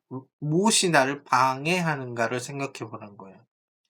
이 질문에 대한 이 저자의 대답은 다른 사람이었다는 거예요. 그 뭐예요? 내가 뭔가를 하고자 하는데 나를 방해했던 사람들은 타인이었다는 거죠. 더 정확하게는 뭐예요? 다른 사람이 내게 내 영향을 미치도록 내버려 두는 방식이었다. 여기는 뭐냐면 타인들이 나한테 영향을 미치도록 내버려 뒀다는 거예요. 이건 부정적인 내버려 두기예요. 침범하도록 내버려 뒀다라는 거예요. 이거는 문제가 있다라는 거죠. 반대로 이 여자가 좀 어떤 사람이냐면 타인에 대해서 관여하는 게 너무 많은 스타일이었단 말이에요. 간섭하는 게 많은 사람이었잖아요, 이 사람이. 그러니까 이 사람은 거꾸로 한 거죠. 내버려두기, 내려놓기. 그러니까 진짜 생각 안 하기로 한 거죠. 진짜 뭘 딸한테 그렇게 해주고 싶은 게 많고 막 그쵸. 열정이 네. 대단하시더라고요. 막 맞아요. 미리미리 막 머리가 좋으시니까 막 미리미리 생각해서 이 상황에서. 근데 저는 이런 생각을 했어요. 진짜 타인을 생각하는 걸까? 진짜 딸을 생각한가? 딸은 없어요. 자기 생각밖에 없지. 네. 자기가 막 그려놓은 거. 비가 와가지고 거기에 장소가 없어서 사람들은 없는데 뭐 어떡하지? 뭐 그 많은 사람들이. 아니, 내가가 아니라 자식이 어떻게 움직이고 싶고, 그럼에도 빗속에서 그 둘이 가고 싶고, 얘가 없어. 네. 온전히 나만 있어요. 맞아요. 그래서 내 렛댐 생각만 있어. 이론은 분리를 얘기하는 거예요. 그러니까 렛댐 이론의 기본적인 제가 보는 사상 어떤 중심 이론은 그 아들러가 얘기하는 분리, 하는 거예요. 내 문제, 네 문제 분리시키는 거. 그거로부터 시작되는 거거든요. 그래서 놀라웠어요. 그 얘기를 들으면서. 그럴 수 있죠. 열정이 대단하시다. 네. 근데 분리가 안 되니까 내 아이인 거예요. 내가 여전히 나는 그쵸. 부모이기 때문에 부모로서 이제 신경 써야 된다는 생각하는 부분이 있었던 거죠. 한 인간으로서 존중해 주지 않는 느낌이 너무 좀 답답하게 느껴졌어요. 그치. 그렇게 되는 거죠. 그래서 렛댐 이론은 시간과 에너지를 아끼고 자신한테 중요한, 여기 보시면 23페이지 나옵니다. 중요한 것에 집중하는 방법을 가져준 증명된 이론이다. 우리는 너무 많은 사람에게 인정받고 다른 사람을 행복하게 하려고 하고 다른 사람 의견에 좌지우지 되는데 우리는 에너지를 쓰고 있다는 거예요. 그래서 렛댐 이론이 당신의 삶을 더 나은 쪽으로 변화시킬 뿐만 아니라 주변 모든 사람도 완전히 바꾼다. 무슨 말이냐면 여기에서 렛댐 이론하고 관련됐을 때 프로이트가 아니라 에릭 에릭슨의 그 발달 심리학적인 관점에서 보면 자율성이라는 게 또 생각해 봐야 되는 거예요. 무슨 말이냐면 나에게 내 자율성, 내 스스로 하는 걸 하듯이 타인에게도 자율성과 자유를 주라는 거죠. 그런 거예요. 타인이 나를 비판하는 것도 그들의 자유지라고 생각해야 된다. 그들이 갖고 있는 자유지. 근데 이제 이럴 때 이제 뭐라고 생각하라고 제가 상담하면서 얘기하냐면 그들은 그들이 나에 대해서 아는 범위 안에서 나를 비판하는 것이 나의 모든 걸 알고 비판하는 게 아니라는 거죠. 네, 그래서 그들은 뭐예요? 틀렸다라는, 그들의 행동은 틀린 행동이죠. 그리고 되게 재밌는 건 뭐냐면요. 사람들이 비판할 때 그 비판하는 문제는 본인 거예요. 투사하기 때문에 그런 겁니다. 근데 그 투사의 대상은 뭐냐면 또 종합적으로 얘기하면 칼 융이 얘기한 그림자가 타인에게 보였기 때문에 그래요. 자기가 싫어하는 자신의 모습 중에서 그림자에 속하는 면이 내 눈앞에 보이기 때문에 두려워지면서 저걸 없애야 된다고 생각하니까 비판하기 시작하는 거예요. 그러니까 사람에게는 자유의 욕구와 민주주의의 욕구가 있지만 진짜 자기 내면에는 지배 욕구가 있다는 거예요. 통제 욕구, 지배 욕구 같이 있어요. 그래서 어떤 사람이 지배하는 걸 싫어한다. 그럼 본인이 지배하고 싶은 거예요, 사실은. 근데 이런 내 거구나. 내 거구나. 투사인지 아닌지 어떻게 알 수 있어요, 선생님? 네? 투사인지 아닌지 어떻게 알 수 있어요? 싫어한다는 자체만으로 내 그림자라니까요.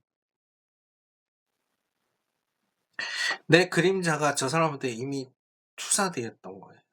왜냐면 심리학의 기본적인 건 모든 인간은 같은 자원이 있다라고 생각하거든요.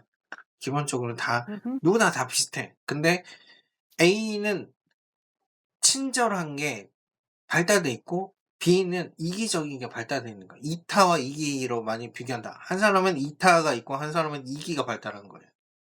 그러면 이기적인 사람은 이타가 없나? 있다니까요, 속에. 근데 이타가 그림자가 돼 있는 거예요. 이타적인 사람은 이기가 그림자가 돼 있는 거예요. 그러니까 서로 보면 서로 욕해요. 저런 이기적인 인간, 저런 지는 챙길 줄 모르는 인간, 이렇게 된다니까요.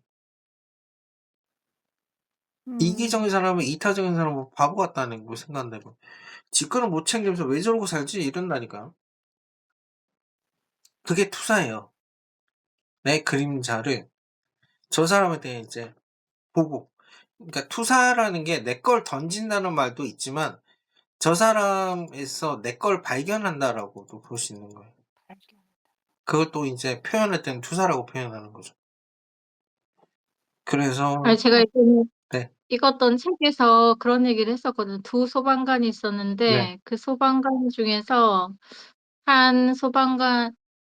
두 소방관 중에서 한 사람 얼굴은 이렇게 재가 묻어서 새까맸고 한 사람의 얼굴은 깨끗했대요. 네.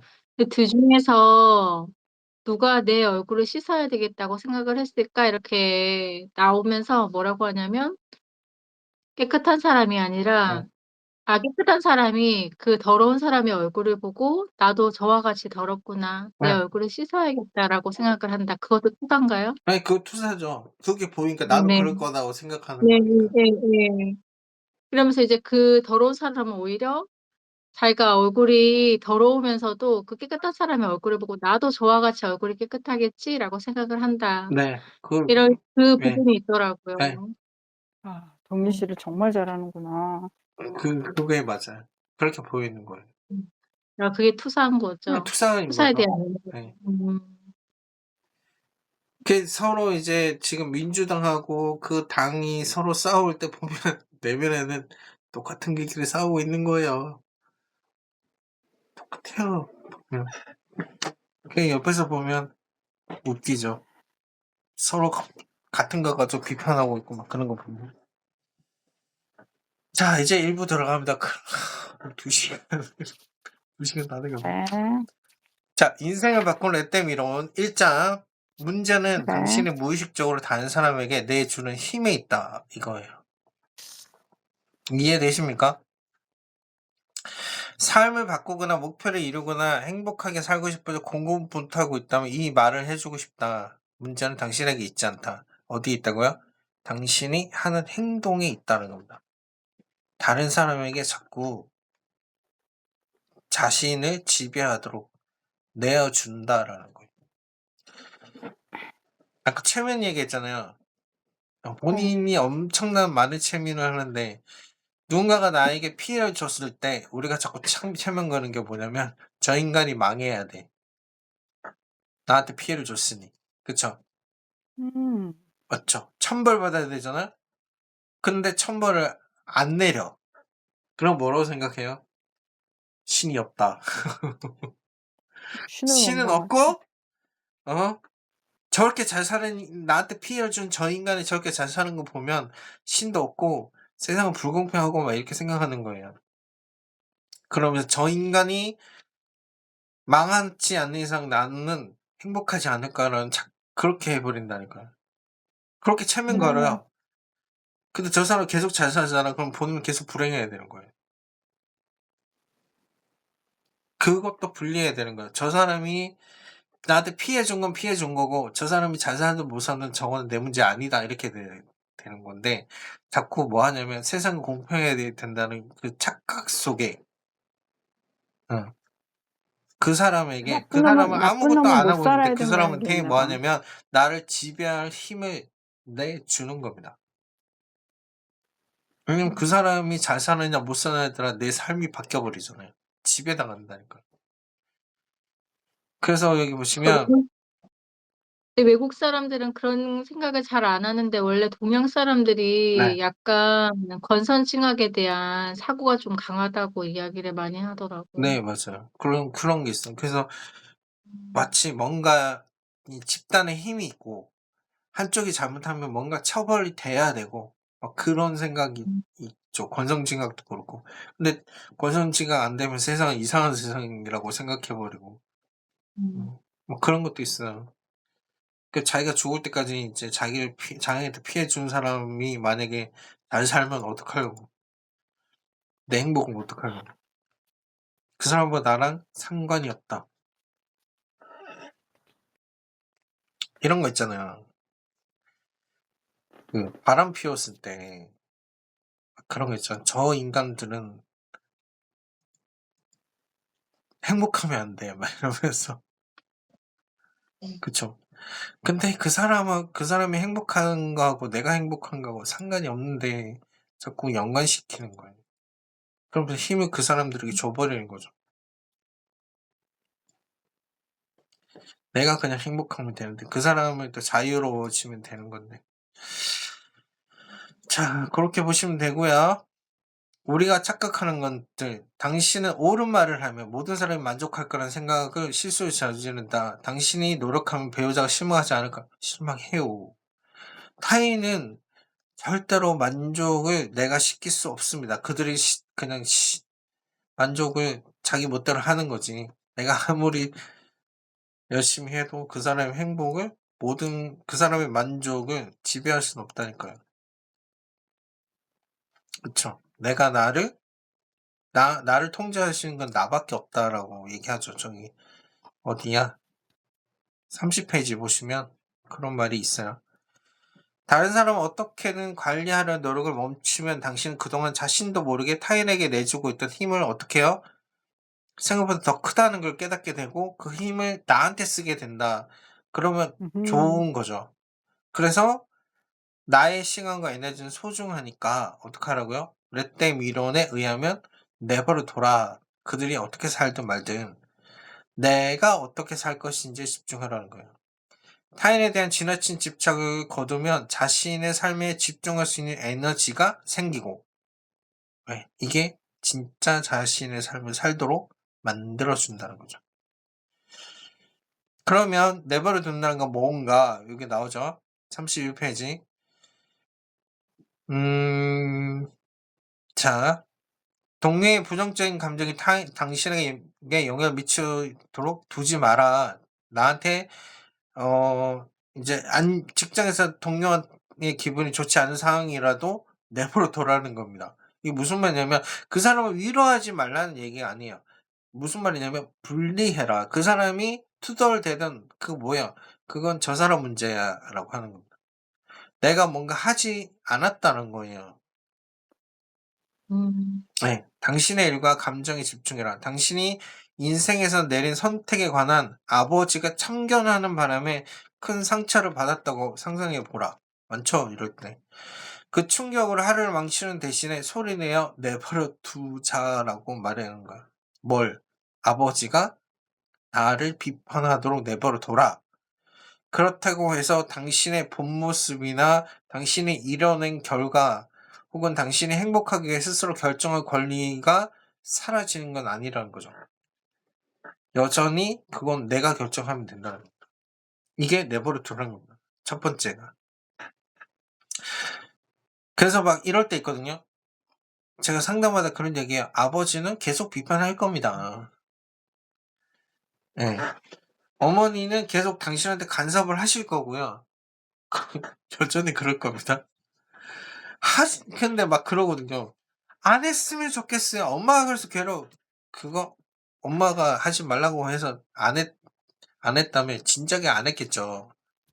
지금 40일 동안 그랬어요. 이러면 그 사람은 그렇게 하도록 그냥 내버려 두세요. 라고 하는 거예요. 내 살 길을 모색해야겠네요. 그쵸. 근데 영향을 계속 받는다고 아니요. 본인이 상관은 영향을 받도록 허락한 거라고? 허락한다라는 거예요. 왜 그러냐면 전제를 자꾸 깔거든요. 엄마가 맞아요. 아버지가 나를 사랑했으면 좋겠다 해서 멈추는 게 아니라 그 소원이잖아요. 사랑하면 이래야 된다? 아니야. 그러니까 사랑하면 이래야 된다? 그쵸. 나 사랑했으면 좋겠다. 소원이면 소원은 사실 이루어지지 않아도 되잖아요. 네. 근데 우리가 뭐라고 소원이니까. 생각하면 아버지라면, 엄마라면 이러면 안 되는 거 아니야? 라고 생각하는 거예요. 그러니까 이게 안 됐다고 생각하니까 나는 어떤 사람, 나는 따뜻한 아버지, 아니면 이런 허영적인 아버지하고 아버지를 가지지 못했기 때문에 나는 불행한 사람이라고 생각하는 거예요. 전제를 본인이 그렇게 깔았기 때문에. 근데 중요한 건 뭐냐면요. 내가 그 아버지를 그렇게 만든 거 아니잖아. 아버지는 그렇게 길러진 거지. 내가 그렇게 만들지 않았다는 거야. 내 선택사항은 아니었죠. 네. 그래서 막 그런 얘기 하잖아요. 우리가 선택할 수 있는 거는 생각보다 별로 없다. 그쵸? 그렇지 않아요? 아니에요. 엄청 많아요. 어떻게 알아요? 해보니까 많던데요. 네. 그러면 자유로워지신 겁니다. 이제 나이가, 이제 애들도 다 컸고. 그러니까요. 건드릴 사람이 별로 없어지니까 그래요. 없죠. 네. 제가 제 시간과 제가 선택할 수 있는 공간과 이런 게 더 많아졌죠, 이제. 맞아요. 그렇게 이제 네. 돼야지는 건데, 보면 이제 우리는 막 그런 얘기 하죠. 우리는 우리 스스로 태어나지 않았다. 내가 선택해서 태어나지 않은 것부터 시작해서 다 보면 그냥 태어난 거야. 했을 때 어떤 사람은 붙잡는 게 이거예요. 어떤 사람은 나를 왜 세상에 태어나게 해서 이렇게 힘들게 하는 거야. 여기에 매이는 사람이 있고, 내가 태어나고 싶어서 태어났어. 이거부터 시작하는 사람이 있고, 그건 어쩔 수 없어. 그러니까 부처가 하는 말은 똑같은 거죠. 부처가 이제 그렇게 얘기했잖아요. 저 동네에 가서 내가 너의 아버지를 살려주겠다 하면서 했던 말이 뭐예요? 저 동네에 가서 안 죽은 집에 그 사람 마을에 그 사람의 가족 중에 한 명도 죽지 않은 집에 가서 쌀을 얻어오라고 하잖아요. 없었다는 거예요. 똑같은 거예요. 그러니까 뭐냐면 그 관점에서 보면 어쩔 수 없다는 거예요. 그거는 일어나는 거예요. 내가 태어난 것도 찾아보라는 거야. 본인이 태어나고 싶어서 태어난 사람 아무도 없거든요. 그래서 그냥 그거는 보편이라는 거죠. 그래서 그 아들러가 이렇게 얘기한 거예요. 아들러가 내가 왜 태어났냐를 생각하지 말고 내가 어떻게 살아갈 것이냐를 생각하는 거예요. 내가 왜 태어났냐 하면 부모님 사랑해서 태어난 거예요, 그냥. 근데 이거를 내가 답을 구할 수 있는 영역이 아닌 것 같아요. 그건. 그쵸. 종교로 가면 신이 너를 태어나게 했다. 이렇게 해버려요. 그러면서 막 기독교 스님 그렇게 하잖아요. 난 세상이 괴로워 죽겠는데 기독교에서는 막 그러거든요. 하나님의 영광을 위해 태어났대요. 뭐 어쩌라는 거야. 난 괴로워 죽겠는데. 그러니까 이게 안 와닿는 거예요. 좀 관점을 좀 이렇게 다르게 보라는 거 아니야. 그 섭리 안에 지금 있는 걸 모르고 네. 그 고통만 집중하고 있으니까 그런 거예요. 그 신의 영역에서는 그거를 그 고통에서도 얘기하고 싶은 게 있고 섭리가 있을 거다. 지금 이 영광이라는 건 그걸 얘기하는 거 아닌가요? 그러니까요.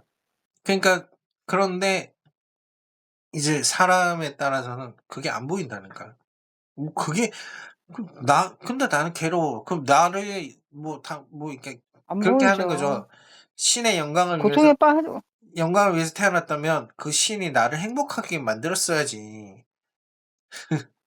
이렇게 괴롭게 해놓고 지금 무슨 영광의 개뿔 막 이렇게 한다니까.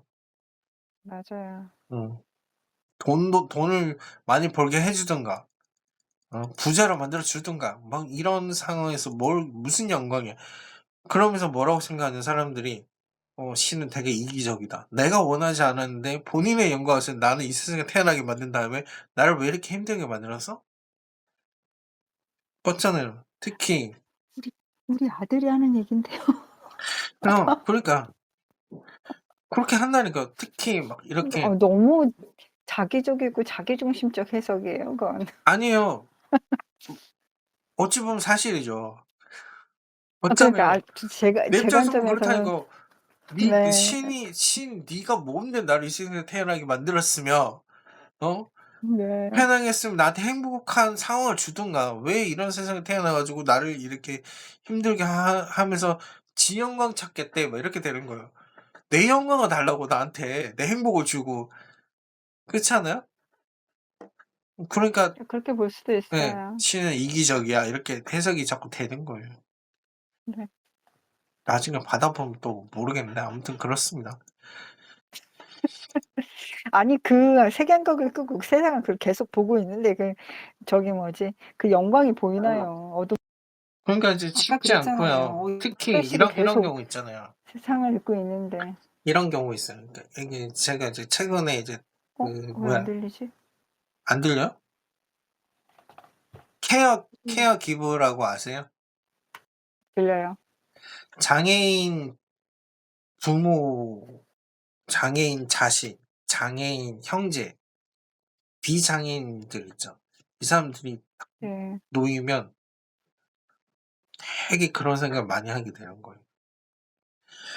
장애인들은 왜 이 세상에 태어났을 때 나는 왜 이런 상태야? 이거로 되게 힘들어하는 거고. 장애인 부모로 보면 딴 애들은 다 건강하게 낳았는데 왜 나는 이렇게 낳아서 지금 이럴까? 이것 때문에 죄책감 가지고. 형제들은 나는 왜 이런 장애인이 있는 집에 태어나서 이런 식으로 돼버릴 수도 있다니까요. 그러니까 더 이제 이거는 내가 선택한 게 진짜 내가 선택한 게 아니잖아요.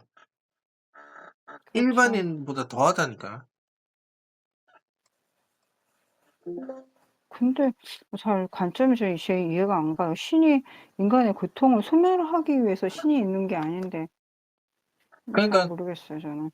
왜 나는 이런 집에 태어나서 이런 형제를 데리고 있고 이렇게 생각하는데요. 그럼 되게 복잡한 거예요. 그러니까 조건이잖아요. 네. 어떤 조건. 내가 네. 기대하는 그러면서 신의 생각 영광을 위해서 그러면 와 신의 영광을 위해서 왜 저 집은 정상인 집인데 왜 우리는 장애인이 있는 집일까? 뭐 이러면 할 말이 없다니까. 아니, 그래서 근데 무슨 아니, 얘기하게 됐냐면 유대인이 그렇게 예수한테 그렇게 얘기했잖아요. 저 사람이 지금 태어난 게 본인의 죄를 위해서 태어난 거예요? 아니면 당신이 얘기하듯이 하나님의 영광을 위해 태어난 거예요? 뭐 이렇게 얘기하잖아요. 그렇다니까요. 그러니까 모든 게 신의 섭리에 의해서다 이렇게 얘기하면 되게 비판적이 되는 사람이 많아요. 그럼 나는 피해자인데? 신에 의한 피해자가 돼버리는 경우가 되게 많다니까요. 피해자. 맞잖아요. 피해자 관점이구나. 내가 선택하지 않았는데 난 지금 이렇게 살아야 되는데? 이러면서. 그 삶을 내가 만들었는데 왜? 좀 뭐 어디서부터 어떻게 꼬였는지 잘 모르겠어요. 그런 것도 있다라는 거예요. 너무 멀리 가지 말고 일단 그런 게 있다는 네. 거고. 자, 그 다음에 한 가지 34페이지 보면 우리가 속도를 늦추고 싶든 말든 시간은 계속 흐른다. 이거예요. 조금 전까지만 해도 있었는데 다음 순간에 사라져 버리는 게 시간이고 슬픈 사실은 이 얼음 조각도 녹아내리지 않게 막을 수 없다는 것이다. 우리가 할 수 있는 유일한 일은 뭐예요? 사랑하는 사람과 함께 시간을 최대한 행복하게 보내는 이거다 한단 말이에요. 근데 뭐 하냐면 내가 왜 이렇게 태어났고 이러느라 바쁘다는 거예요. 인과관계에서 누가 왜 이렇게 태어났는지 이것도 아까 똑같은 거죠. 나는 왜 태어났을까? 여기에 포커스를 맞추는데 여기서 얘기하잖아요. 우리가 할 수 있는 유일한 일은 사랑하는 사람과 함께 시간을 최대한 행복하게 보내는 거예요. 그러니까 이게 아들러가 아까 얘기했던 그거죠. 어떻게 사느냐가 중요하다. 내가 왜 태어났느냐가 아니라 내가 어떻게 살 것이냐가 중요하다는 거죠. 자, 그래서 35페이지에 보시면 이런 내용이 있어요. 그렇게 그 순간은 지나갔고 시간은 다시 흘렀다. 인생은 그렇게 재미있는 것이다. 조금 전까지 시간의 흐름과 아이들의 성장을 생각하며 눈물을 흘리다가 다음 순간에는 열쇠를 찾으러 뛰어다니고 누군가가 또 싱크대에 설거지를 남겨둔 걸 보고 짜증을 낸다. 이거 뭐예요? 그냥 그렇다라는 거예요. 왜라고 생각하지 말라는 거예요. 그런 일이 그냥 있다라고 하는 게 중요한 거죠. 사고가 일어나도 그런 거고. 그런 일이 일어날 순 있죠. 그러니까 그런 날이 그죠. 그 일이 일어났다라는 그냥 그 일이 일어났다까지만 가면 되는데 왜 이 일이 일어났을까? 그러면 이때부터는 힘들어지는 거예요. 왜 저럴까? 음. 이런 외국 질문이요? 그러니까 자꾸 기독교 얘기하는데 외국에 이런 경우 있었거든요. 목사 딸이 어린애인데 목사 딸이 납치를 당해서 살해를 당한 거예요. 자, 이렇게 되니까 사람들이 다 수근수근거리기 시작하는 거예요. 저 목사가 뭔가 신한테 잘못했구나. 벌을 받았다 이렇게 생각하는 거예요? 그렇게 생각하고 회개해야 된다 막 이런 생각을 하다 보니까 이 목사가 결국에는 교회를 떠나요.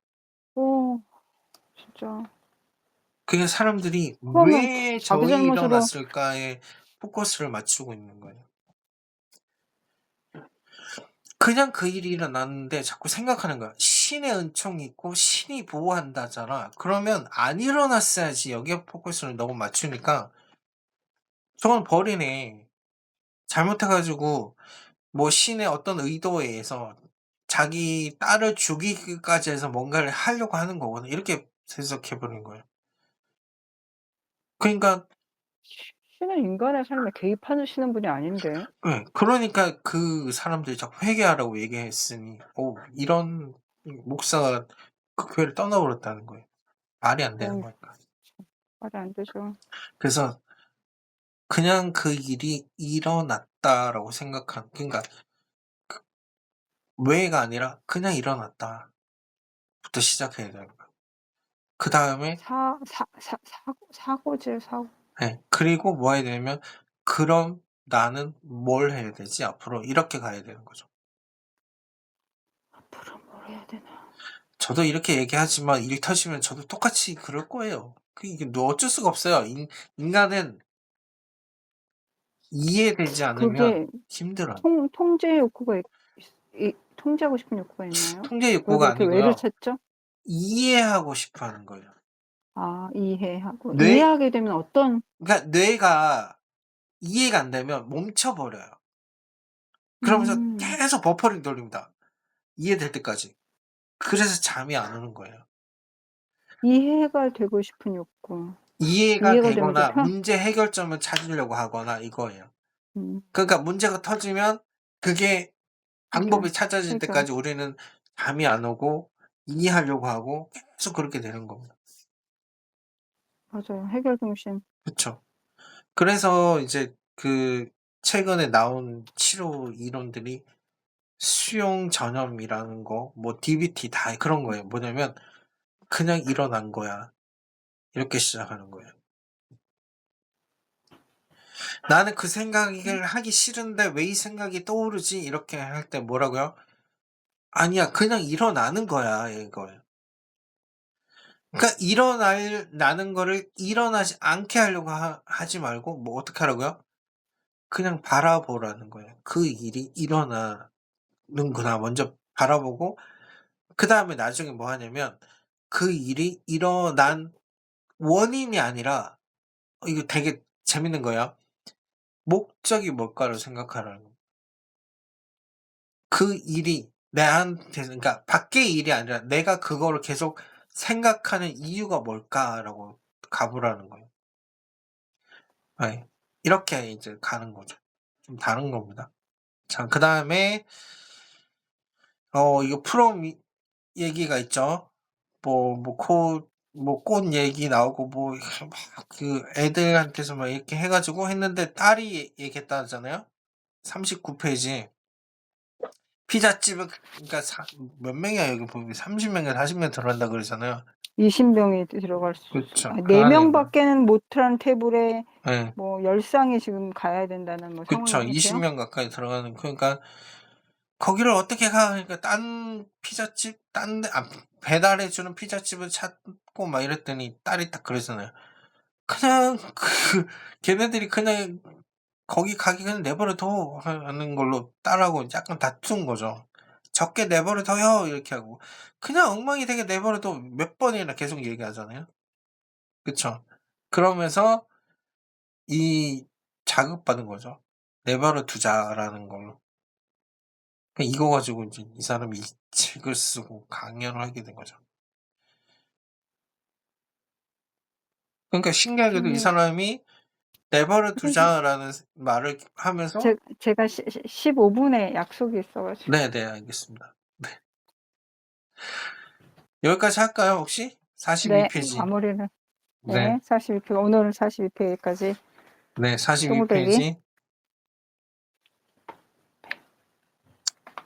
다음 주는 쉬고 다음 주에 46페이지부터 할게요.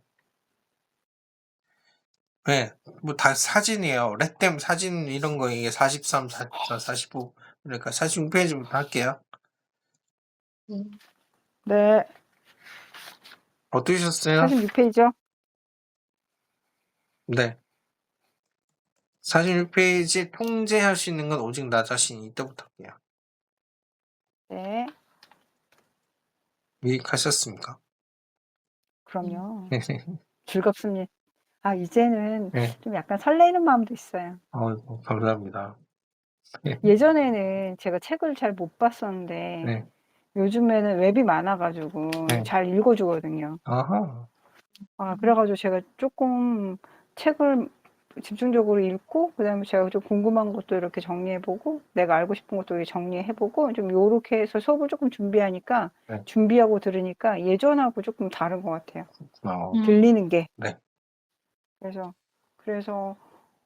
그러니까 더더욱 더 선명하게 네. 다른 관점? 내가 생각하지 못했던 것? 요런 것들이 좀 더 분리가 되고 명확해지니까 네. 더 재밌는 것 같아요. 알겠습니다. 네. 다음 주에 뵙겠습니다. 네. 선생님 다음 주에는 못 뵙고요. 아, 다음 주에, 다음 시간에.